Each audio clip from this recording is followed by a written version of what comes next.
Lamarr Mitchell from MGM Resorts in Las Vegas joins us on the Adam Gold Show. Sir, thanks for coming back. I appreciate your time. It obviously wasn't painful the last time you were here. So let's get to this game. How much did Travis Kelce's, the news of a potential serious knee injury, how much did this swing the line?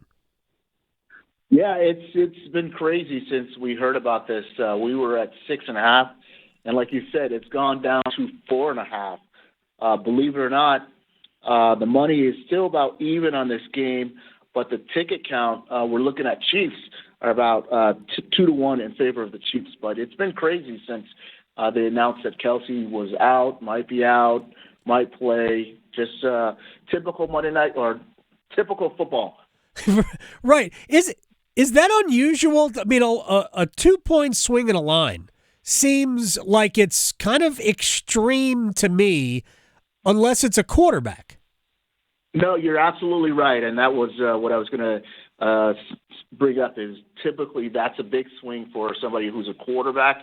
You know, you're saying, hey, the quarterback might not play. You're going to the backup. But Kelce, as everyone knows, is one of the main cogs in this offense with Patrick Mahomes. And Mahomes did prove last year without Tyreek Hill that he and Kelce could still run that offense with Mahomes winning the MVP. So now without Tyreek Hill and then possibly without Kelce, we're going to see how valuable he is to that offense. Oh, we know, especially since we don't have any known commodities really about the Chiefs wide receiving crew that we were familiar with before. I mean, a few years ago we had Tyreek Hill. Even last year there was Juju Smith-Schuster. Before that, there was Sammy Watkins out there. And now we're just not sure. There's a lot of unproven or new pieces. Kadarius Toney's there, but he's questionable as well. How much has the excitement surrounding the Detroit Lions contributed to this? That's a funny thing because some people are the same old, they'll say it's the same old Lions, but then others are like, hey, no, the Lions were on fire towards the end of the year, and it's going to catapult to this next season. So it's a little bit of a different matchup for a defending champion to come into. Right. Usually we've seen them come and play somebody who was either in their conference or the division or a big rival for them. Whereas this, it's one of those up-and-coming teams where you hope it's not the same old Lions. And with the news that Kelce might not play or isn't playing, that makes it a little bit more interesting for the betting public here. Yeah, I mean, the truth is that there were a number of Chiefs games they could have chosen to put on the first Thursday of the season.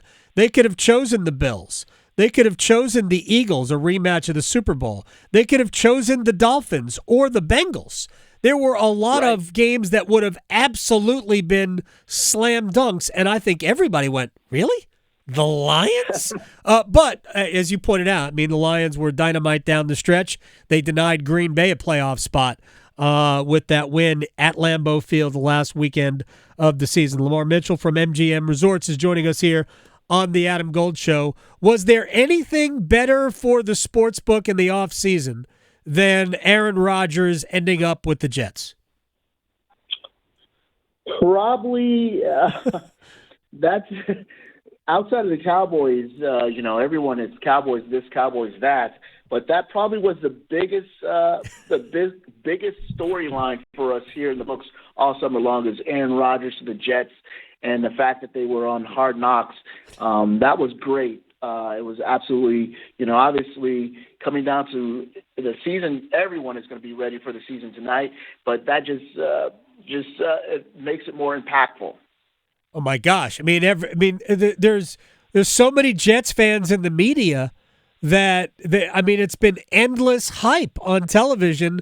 Even before Aaron Rodgers officially became a Jet, as soon as Aaron said, I'm going to the Jets, the places went nuts. Has Hard Knocks increased the handle at MGM? Not necessarily. I think it's just Aaron.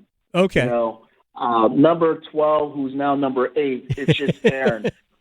He increases the handle for everything, you know. So when he was with the Packers, obviously the Packers were a big following of the betting public, and we anticipate the Jets being a big following as well, you know, with that stellar defense that they had. And even though they didn't have any great quarterback play last year, you have a guy who's an all-time great, should elevate the offense, and picking up Dalvin Cook didn't hurt either. No question about that. 9.5 wins is the total for the Jets. I think there's a lot of people going under that. What are your thoughts on where the what people are people right about under 9.5? You know, as someone said to me years ago, you put your money where your mouth is, and I think most of the experts see that that's a tough division for them to win 10 games. So, you know, you have the Dolphins you're going to play. You have the Bills. You have right. the Patriots. And the Patriots weren't, you expect them to rebound from last year with an actual offensive coordinator. So more of the public is going over, but more of the, you know, the hardcore fans are going under on the Jets. Yeah, because I mean, it's like I say, to eke out 10 wins in that division with that schedule, it's going to be very tough. To eke out 10 wins in the NFC South where the Panthers play, that might win you the division by 2 games. The Panthers, I think the total is 7.5, if I'm not mistaken. That seems like a number they can achieve, but, I mean, they're also starting a rookie quarterback. Yeah, and on this number, we open it at 7.5, which is really, really high in my opinion on this team. Everyone's ticket count, it's pretty even, but we're getting more tickets on the under, about 2-1 on the under. Wow. And money is about 4-1 on the under. We're at 7.5 minus 145.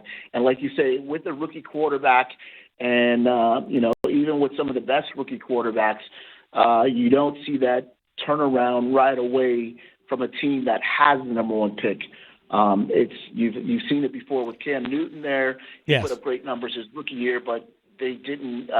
There was no big jump in wins like you would expect. And getting to 8 wins, like you said, if you get to 10 wins in the NFC South, you're probably going to win that division. Oh no, probably. I don't see how any team can get beyond. I'm not sure anybody can get to 10. In that division. But, again, the division is not great, so if somebody gets off to a good start, maybe. Look, I think one of the best bets in terms of team over-unders, in terms of win totals, I think the Patriots over 7.5 is a good bet because I think, as you pointed out, with an actual offensive coordinator, they'll be better on that side of the ball. I mean, I don't know that they're going to win 10 games, but I think they'll win 9. I think that entire division is going to be over 500. And something tells me that Pittsburgh over 8.5 is a good bet. But who knows? Let me ask you one more thing before I let you go. This is not football. Lamarr Mitchell from MGM. How much action are you taking already on the Ryder Cup?